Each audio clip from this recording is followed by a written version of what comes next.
नमस्कार. आज मी तुमच्याबरोबर काही किचनच्या टिप्स आणि ट्रिक्स तुमच्याबरोबर शेअर करणार आहे. तुम्हाला जर आवडल्या तर नक्की शेअर करायला विसरू नका. आणि ह्या टिप्स आणि ट्रिक्स तुम्ही जर वापरल्या तर वेळ आणि पैसा दोन्हींची बचत होणार आहे. तुम्हाला नक्की ह्या टिप्स आणि ट्रिक्स आवडतील. तुम्हाला आवडल्या ते शेअर करायला अजिबात विसरू नका. आणि आपल्या चॅनलवर जर तुम्ही नवीन असाल तर चॅनलला सबस्क्राईब करा, बेल आयकॉनचं बटन दाबा. त्याने काय होणार आहे, असेच नवीन व्हिडिओ तुम्हाला बघायला भेटणार आहे. चला तर व्हिडिओ बघूया आपण. काय होतं, प्रत्येक वेळेस आपण मसाला बनवायचा असेल किंवा काही खोबऱ्याचा पदार्थ आपल्याला बनवायचा असेल तर वाळलेलं खोबरं इतकं हार्ड असतं, इतकं कडक असतं का चाकूने कापत असताना सुद्धा चाकू आपल्याला हाताला लागण्याची भीती असते किंवा किसणीवर किसत असताना सुद्धा किसणी आपल्याला लागायची भीती असते. अशा वेळेस काय करायचं, एकदम मऊसूत आपल्याला खोबरं, जसं काही ओल्या खोबऱ्यासारखं जर आपल्याला वाळलेलं खोबरं जर करायचं असेल आणि ओल्या खोबऱ्यासारखं स्मूथपणे जर कापून काढायचं असेल आपल्याला खोबरं, आणि याचा वापर जर आपल्याला रोज रोज जर तुमच्या मसाल्यामध्ये, चटणीमध्ये, भाज्यांमध्ये जर तुम्ही करत असाल तर ही साधी आणि सोपी ट्रिक तुम्ही वापरा. ही वापरल्यानंतर तुम्हाला अगदी तुम्ही नेहमी ही पद्धत तुम्ही नक्कीच वापरणार आहे. त्यासाठी काय करायचं आहे आपण व्हिडिओमध्ये बघूया.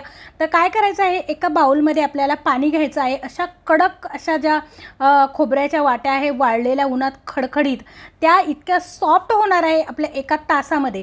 काय करायचं, बाउलमध्ये फक्त कोमट पाणी घ्यायचं आहे आपल्याला. कोमट पाणी गरजेचं आहे. जर तुम्ही कोमट पाणी नसाल घेणार तर दीड तास तुम्ही पाण्यामध्ये ही खोबऱ्याची वाटी घालून ठेवू शकता. जर कोमट पाणी घेतलं तर 1 तासभर तुम्ही खोबऱ्याची वाटी पाण्यामध्ये घालून ठेवायची आहे. जर तुम्हाला मसाला संध्याकाळी बनवायचा असेल तर सकाळी तुम्ही वाटी पाण्यात घालून ठेवली काहीच हरकत नाही. रात्री जर तुम्हाला सकाळी मसाला बनवायचा असेल, रात्री पाण्यात घालून ठेवली खोबऱ्याची वाटी तरी काहीच हरकत नाही. किंवा लक्षात राहिलं नाही तर 1 तासभर अगोदर तुम्ही खोबऱ्याची वाटी पाण्यात घालून ठेवा, काहीच हरकत नाही. अशा पद्धतीनं तिचं आपल्याला इतकं स्मूथपणे ती कापल्या जाते खोबऱ्याची वाटी, का जसं काही ओलं खोबरं जसं असतं, ओल्या खोबऱ्याच्या वाटीसारखीच हे खोबरंसुद्धा इतकं पट्टापट इतकं स्मूथ पद्धतीनं कापलं जातं. एवढं व्यवस्थित कापलं जातं. बरेच वेळेस आपल्याला खोबऱ्याची गरज असते घरामध्ये. काळे मसाले असो, नॉनव्हेज असो, खोबऱ्याचा कुठलाही पदार्थ बनवायचा जर असेल आपल्याला तर खोबरं म्हटलं की खूप कंटाळवाणा विषय असतो, का आता ते कापायचं किंवा आता ते किसायचं. तर ही साधी आणि सोपी पद्धत तुम्ही वापरून बघा, तुम्हाला नक्कीच आवडल्याशिवाय राहणार नाही. आणि जर ही टिप्स तुम्हाला आवडली तर शेअर करायला अजिबात विसरू नका. अशा पद्धतीने फटाफट आपलं खोबरं हे कट पण करून झालेलं आहे 1-2 मिनिटामध्ये. चला तर पुढची पद्धत बघूया आपण. काय होतं, बऱ्याच वेळेला आपल्या घरामध्ये गवती चहा घेऊन येतो आपण. पावसाळ्यामध्ये हा गवती चहा जो आहे याच्यावर खूप चिखल माती उडालेली असते. अशा वेळेला आपल्याला जर स्टोअर करून ठेवायचं असेल, गवती चहा स्टोअर करून जर ठेवायचा असेल तर ही सोपी पद्धत वापरा. 12ही महिने तुम्ही गवती चहा व्यवस्थितरित्या स्टोअर करू शकतात. अगदी 4 ते 6 महिने ह्या गवती चहाला अजिबातही काहीही डंकसुद्धा होत नाही. फ्रेशच्या फ्रेश हा गवती चहा राहतो. त्याच्यासाठी काय करायचं आहे, जाड ज्या दांड्या आहे गवती चहाच्या त्या आपल्याला बाजूला काढून घ्यायच्या आहे. कारण ह्या दांड्या ज्या आहे या खालच्या बाजूच्या असतात, त्या खूप खराब असतात. त्याच्यामध्ये पाणी जास्त धरून ठेवलेलं असतं. आपल्याला फक्त पानं घ्यायची गवती चहाची आणि बाकीच्या ज्या दांड्या वगैरे आहे त्या बाजूला काढायच्या आहे. आणि अशा पद्धतीनं 2-4 कट आपल्याला गवती चहाच्या पातीला द्यायचे आहे. 2-4 कट केल्यानंतर आपल्याला पाण्याच्या नळाखाली तुम्ही धुतलं तरी चालेल किंवा एखाद्या भांड्यामध्ये पाणी घेऊन धुतलं गवती चहा तरी चालेल. पण आपल्याला स्वच्छ मस्तपैकी गवती चहा इथे धुवून काढायचा आहे, जेणेकरून जेव्हा कधी आपल्याला चहा बनवायचा असेल तेव्हा गवती चहाचा उपयोग हा झालाच पाहिजे आणि होतो. अशा पद्धतीनं तुम्ही धुवून काढा. गवती चहा हा खूप आयुर्वेदिक आहे आणि तो जर चहामध्ये वापरला तर चहाचा सुगंध खूप अप्रतिम येत असतो. त्यासाठी गवती चहा आपल्याला स्टोअर करायचा असेल, फ्रीजमध्ये जर असाच ठेवला तर गवती चहा वाळून जातो. आणि वाळून जरी गेला हा गवती चहा तरी देखील अस्ताव्यस्त होत असतो. असा होऊ नये त्यासाठी ही पद्धत वापरलेली आहे मी. काय करायचं, धुवून झाल्यानंतर एका कॉटनच्या कपड्यावर काय करायचं, असं पसरून द्यायचं आहे आणि त्याला मस्तपैकी, पावसाळ्यात तर पटकन दिशी असं सोक होत नाही, पण आपल्याला ह्या ठिकाणी जर आपण कॉटनचा कपडा यूज केला तर हा जो गवती चहा आहे तो आरामात त्याचं पाणी जे निघून गेलेलं आहे तुम्ही बघू शकता. आणि नंतर काय करायचं आहे, बारीक असे कट द्यायचे आहे, जेणेकरून आपल्याला पटकन हात घालून बर्नीमध्ये किंवा कशामध्ये जर स्टोअर करून ठेवले आपण तर पटकन हात घालून 2-4 पानं आपल्याला चहामध्ये इझिली पद्धतीने टाकता येईल अशा पद्धतीने आपल्याला गवती चहा स्टोअर करून ठेवायचा आहे, जेणेकरून आपल्याला गवती चहा खराब देखील होणार नाही, पैसे देखील वाया जाणार नाही. वेळोवेळी दरवेळी आपल्याला फ्रीजमधून गवती चहाच्या काड्या काढून कापून टाकण्याची सुद्धा गरज लागणार नाही. अशा पद्धतीची ट्रिक तुम्ही वापरून बघा, नक्कीच तुम्हाला खूप सोयीचं होणार आहे आणि तुम्हाला खूप व्यवस्थितरित्या स्टोअर करून ठेवल्यामुळे तुम्हाला मस्तसुद्धा फ्रीजमध्ये वाटणार आहे.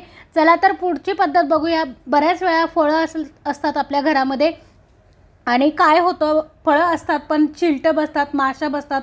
पावसाळ्यामध्ये फळं खराब होण्याचे जास्त चान्सेस असतात, कारण घरामध्ये सतत चिलटं होतात, माशा होतात आणि ही माशा आणि चिलटं आपल्या फळांवर बसत असतात. फ्रीजमध्ये स्टोअर करून ठेवलं तरी फळं जास्त दिवस राहत नाही. मग कसे स्टोअर करून ठेवायचे, तर चला तर मी तुम्हाला सांगते.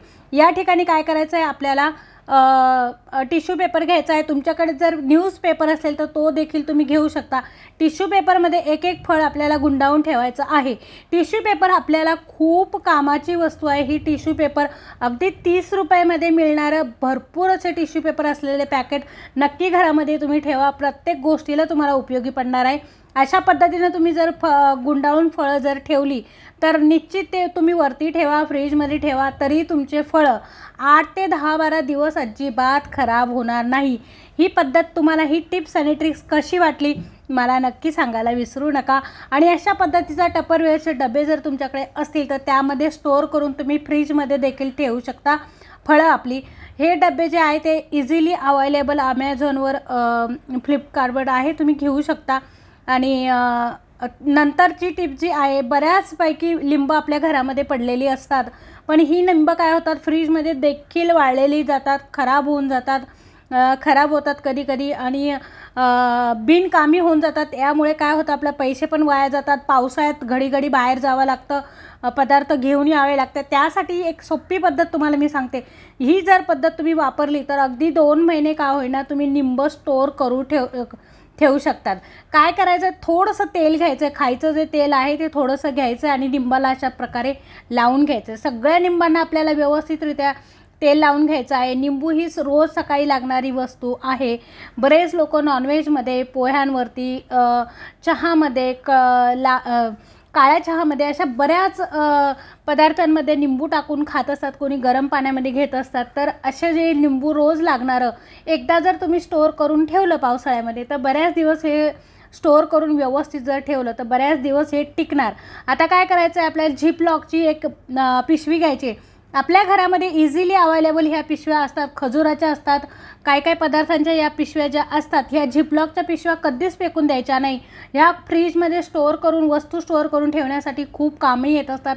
त्यामुळे ह्या झिपलॉकच्या ज्या वस्तू, पिशव्या ज्या आहे त्या व्यवस्थितरित्या ठेवून द्यायच्या आहे, जेणेकरून की पदार्थ काहीही आपल्याला फ्रीजमध्ये ठेवण्यासाठी, स्टोअर करून ठेवण्यासाठी आपल्याला कामं येणार आहे. आणि यामध्ये किडा मुंगी काहीही जात नाही, कुठलेही किडे जात नाही आणि वस्तू पण फ्रेश अशी राहते. अशा पद्धतीने जर तुम्ही लिंबू स्टोअर केले फ्रीजमध्ये तर अगदी 1-2 महिने तुमचे लिंबू राहणार आहे. त्याच्यावर कुठल्याही पद्धतीचा मारा काही होणार नाही आहे, फ्रीजचा काहीही तापमानाचा त्याच्यावर असर होणार नाही आहे. ही टिप्स कशी वाटली नक्की सांगा. नेहमी आपण हाऊसवाईफ असो किंवा वर्किंग वुमन असो, भाज्या साफ करायच्या असेल तर मोठं टेन्शन होऊन जातं. काय होतं का, ह्या भाज्या हे आहे, एक एक पान आपल्याला साफ करावं लागतं. तर आजची ही पद्धत मी तुम्हाला सांगणार आहे की एक एक पान आपल्याला साफ करायची अजिबातही गरज लागणार नाही. या ठिकाणी काय करायचं आहे, कोथिंबीरीची जुडी जी आहे ती अशी कट करून घ्यायची आहे आपण आणि अशी मोकळी करून घ्यायची आहे. कोथिंबीर खूप महाग येते आणि पावसामध्ये रोज रोज बाहेर जाणं, रोज रोज बाहेर जाऊन भाज्या खरेदी करणं अगदी इम्पॉसिबल होऊन जातं. अशा वेळी काय करायचं आहे, कोथिंबीरची एक एक दांडी आहे, या दांड्या ज्या आहे या आपल्याला अजिबात निसून घ्यायच्या नाही आहे. ह्या कधी निसायच्या, ज्यावेळेस आपल्याला कोथिंबीर यूज करायची असेल भाजीला, फोडणीला, मसाल्याला, चटणीला, त्यावेळेस आपल्याला ही जी कोथिंबीर आहे त्यावेळेस आपल्याला तुम्ही कट करा तिच्या दांड्या, त्यावेळेस चालेल. पण अगोदर दांड्या कट करून ठेवायच्या नाही. त्याने काय होणार आहे, कोथिंबीर आपली खराब होणार नाही, जशीच्या तशी अगदी 15 ते 20 दिवस तुमची कोथिंबीर जशीच्या तशी राहणार आहे.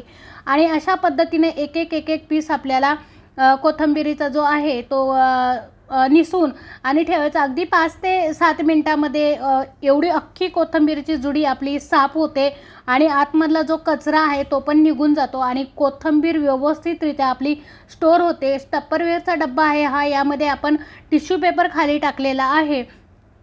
खाली टिश्यू पेपर एक टाकलेला आहे, वरतून पण आपण टिश्यू पेपर टाकणार आहे, जेणेकरून काय होणार आहे, डब्यानं जर खालच्या बाजूने पाणी पकडलं तर टिश्यू पेपर ॲब्झॉर्ब करून घेईल आणि वरच्या बाजूने जरी पाणी आपल्या कोथिंबीरीवर पडणार नाही. अशा पद्धतीने आपण टिश्यू पेपर जर ठेवले तर काय होणार आहे का टिश्यू पेपर जे आहे ते पाणी ॲब्झॉर्ब करेल आणि आपल्या ज्या पालेभाज्या आहे, फळभाज्या आहे, कुठलेही पदार्थ असू दे ते ॲब्झॉर्ब टिश्यू पेपरने केल्यानंतर आपला पदार्थ जो आहे तो खराब होणार नाही. कोथिंबीर जी आहे ती खराब होणार नाही.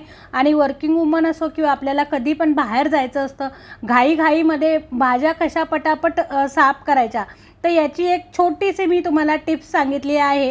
ही टिप्स जर तुम्हाला आवडली तर नक्की मला कमेंट्स बॉक्समध्ये सांगा आणि व्हिडिओ जर आवडला तर मला सांगायला विसरू नका आणि व्हिडिओ शेअर करायला अजिबात विसरू नका. व्हिडिओ जर तुम्ही नवीन असाल तर प्लीज व्हिडिओला सबस्क्राईब करा, बेल आयकॉनचं बटन दाबा.